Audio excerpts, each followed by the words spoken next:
We have a book series I don't really see people talking about a lot. I never understood why people read this book again 2, 3, 4, 5 times in rereads. We have my queen, we have one of my all-time favorite authors, one of my auto-buy authors. We are going to do some of the books that I recommend reading this summer. Just fit the summer vibe. In another life, I am living in a little Italian house, baking bread and making fresh pasta and eating fresh pizza all the time.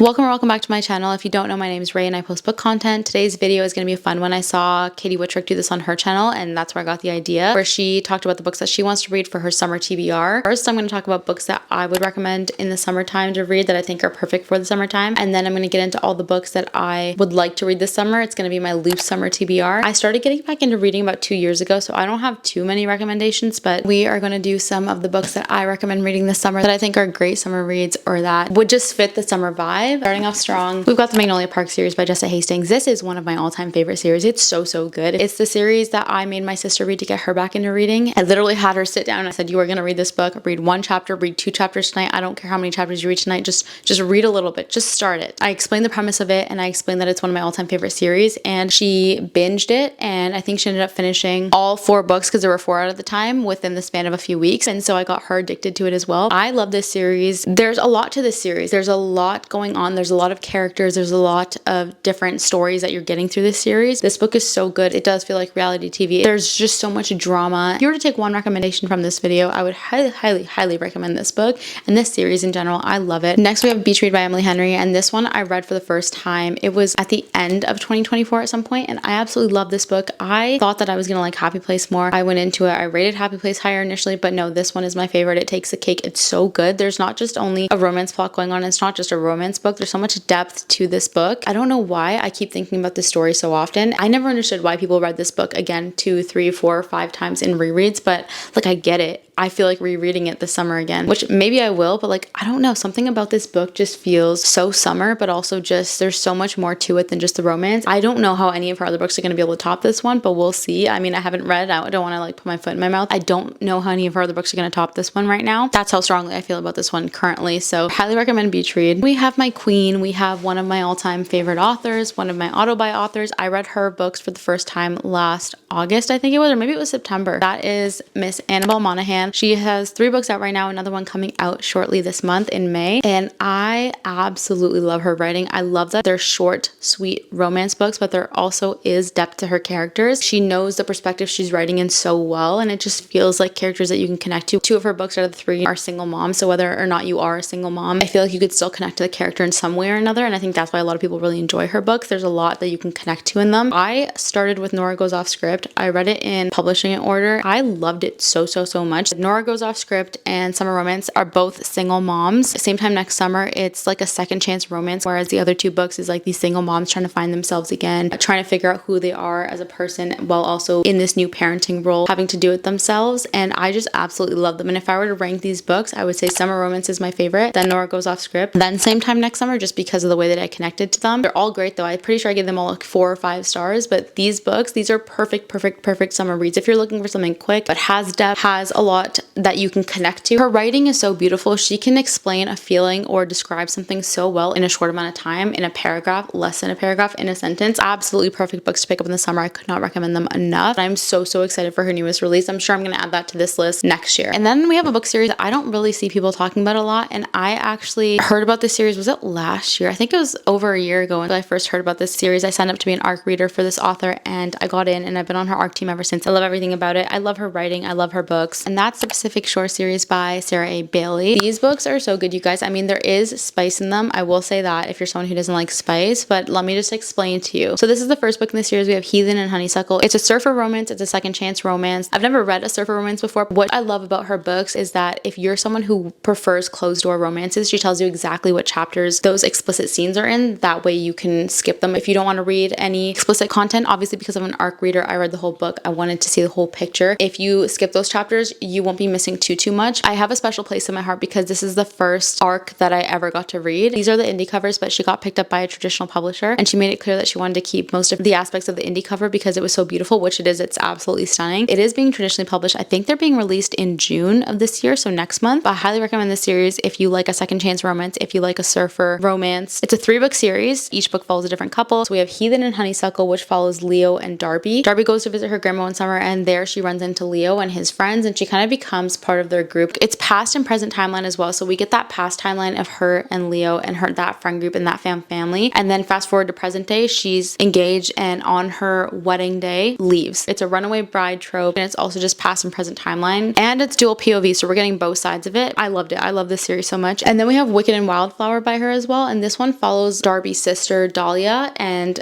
Leo's brother Everett, and this is their story. So we're getting all the stories of all the friends in the group, and I am so excited for the last story. Like, I've been wanting their story for so long, and I'm so excited for it. But there's a novella that's coming out as well. So we got Heathen and Honeysuckle, Wicked and Wildflower, Reckless Roses is the novella that's coming out. I'm so excited to get that arc. Like, I'm ready to jump into that at any moment. Hopefully I'll be able to read them in summer. And then we have the last one is Vice and Violet. If you haven't heard of this series, highly recommend it if you're into all those tropes.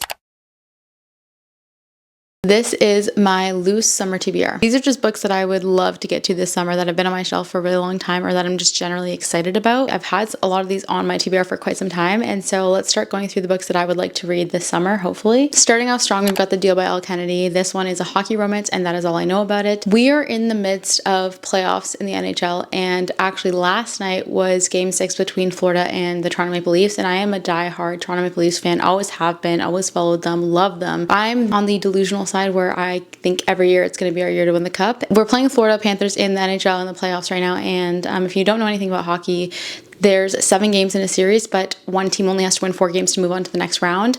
It was 3-2 in the series for Florida, and last night we were in Game 6, and if Florida won, they would have moved on. The Leafs would have been out, but the Leafs pulled through. They pulled through. They won last night's game, so that was really exciting. It's now 3-3 in the series. We're going to Game 7. I'm really excited. It's going to be a nail-biting game. I'm pretty sure it's Sunday. Yes, Sunday. So tomorrow is Game 7, so I'm really hoping we make it through. Whether they win or lose, I think that I would enjoy reading a hockey romance. I don't always like reading all summer books in the summertime, so I think having a little bit of a balance between summer winter would be great, so why not? I figured this would be good, especially because I know that there's a TV show coming out about this book. Now is kind of the perfect time to pick it up before that comes out. So then we have Out on a Limb by Hannah Bonham Young, and this one I've heard so many good things about. I don't think there's been a bad review about this book from the creators that I follow. All I know about this one is that it's an accidental pregnancy trope. I know nothing else about it. I've just heard so many good things about it, her writing, her books in general, so I'm excited to pick this one up. Then we have This Summer Will Be Different by Carly Fortune, and I've never read a Carly Fortune book before, and I thought this one might be fun to start with. I've had this since last summer. My plan with this book was to read it last summer. I went to PEI, and if you don't know, this book is set in both Ontario in Canada and PEI, which is Prince Edward Island in Canada. I've been to both. I lived in Ontario my whole life, and I want to say like 4 or 5 years ago, went to PEI for the first time and absolutely loved it. I try to go back every summer if I can, and so I brought this with me to PEI last year. I didn't end up having time to read it, unfortunately, but my plan was to go and sit on a beach and read it. Maybe this year, we'll see, but I definitely do want to read this one. I do want to read a Carly Fortune book. She's a Canadian author. I want to get more into her books. Hopefully I'll like it. Definitely do want to get to this one. This one is like a for sure. I am going to read this one this summer. And then we have Yours Truly by Abby Jimenez, and this is the second book in the Part of Your World series by Abby Jimenez. I read Part of Your World back in January. Absolutely loved it. It took me a long time to pick up that book, if I'm going to be honest with you, because I heard that there was an age gap romance in the book, and that's not something that I particularly feel like I would enjoy. I ended up really liking it. I think I gave it like a 4.5 stars, and so I've just heard a lot of great things about this one in the series. A lot of people really love this one a lot better than Part of Your World, so I'm excited to read it. I know there's good representation for things like anxiety in this book. I'm really excited to get back into her writing. I've only ever read Part of Your World by her, so it'll be nice to have a summer read by her, something that's a romance but just with a little more depth, so I'm excited to pick this one up. Then we have The Unmaking of June Farrow by Adrienne Young, and I've never read an Adrienne Young book before, so I'm excited to get into her writing as well, and I've just heard, again, good things about this. I could not tell you a single thing about this book. I have absolutely no idea what it's about, but I know that a lot of people talk about it. I would have read this one sooner, but I was waiting for the paperback to come out, and when it finally did, I ordered it and then just never read it. So I feel feel like, I don't know, for some reason, like the spring, summertime would be the perfect time to pick this up. Then we have Summer in the City by Alex Astor, and I've just heard so many good things about this book. All the reviews about this book have been good so far, and I haven't read any of her books yet. I haven't read the Light Lark series. I've heard a lot of mixed reviews about that series. I've only heard good things about this book, and I wasn't initially going to buy this one. I'm trying to get through my physical TBR as much of it as I can. When this came out, I was debating for a week. I went back and forth, like, should I get it, should I not? And I really love the sprayed edges on this book, and I thought they were so pretty, and I wanted to have that first print run just because the inside, the end papers are stunning as well. I figured if so many people are loving it and I'm gonna eventually get it, I might as well get the one that has the sprayed edges. We have Promise Me Sunshine by Cara Bastone. I've never read anything by her either. The cover itself just screams summer, so I feel like that was the perfect time to kind of pick it up. But I do know that this is a heavier romance book. I know that it deals with the topic of grief, and as someone who's gone through grief, I really connect with that part of books. One book that really stood out to me was Magnolia Park's Into the Dark, just because the way that Jessa described the feelings of grief, I felt so seen and heard in her writing, and I just feel like it's something that I can connect to, having lost someone really close to me. I feel like this will be a very sad read for me. And then we have One Italian Summer by Rebecca Searle. Did I pick this book up solely because I went to Italy about 4 or 5 years ago and haven't stopped thinking about it since? Think about it every day, and in another life would definitely be living there if I could, but can't. So I want to read about Italy through books. Absolutely. Absolutely. Okay, that is the main reason I picked this book up. I fell in love with Italy. In another life, I am living in a little Italian house, baking bread and making fresh pasta and eating fresh pizza all the time. I love Italy, and in another life, I'd be living there. I'm obsessed with Italy. I want to be there every day. I think about it at least once a day, like maybe 2 or 3 times a day. I went to Milan, Lake Como, and then Venice, and I cannot stop thinking about my experiences there. It was the best trip I've ever been on. It was incredible. I ordered a bunch of books based in Italy last summer because if there's a book that talks about Italy, I'm gonna read it. I'm gonna buy it. I'm gonna pick it up because I want to be back in Italy. This takes place in the Amalfi Coast, and I haven't been there yet, but I'm hoping to go and visit at some point. I just want to see all of Italy. I even got to go to Verona in that trip that we did when we were driving. Got to stop in Verona, and I'm a huge Shakespeare fan. Like, I love Shakespeare. I loved it in school. I asked my mom, I'm like, can we please just stop here, even if it's just like 5 minutes? So we ended up stopping for, I think, like an hour. We ended up going and seeing Juliet's balcony there. It was so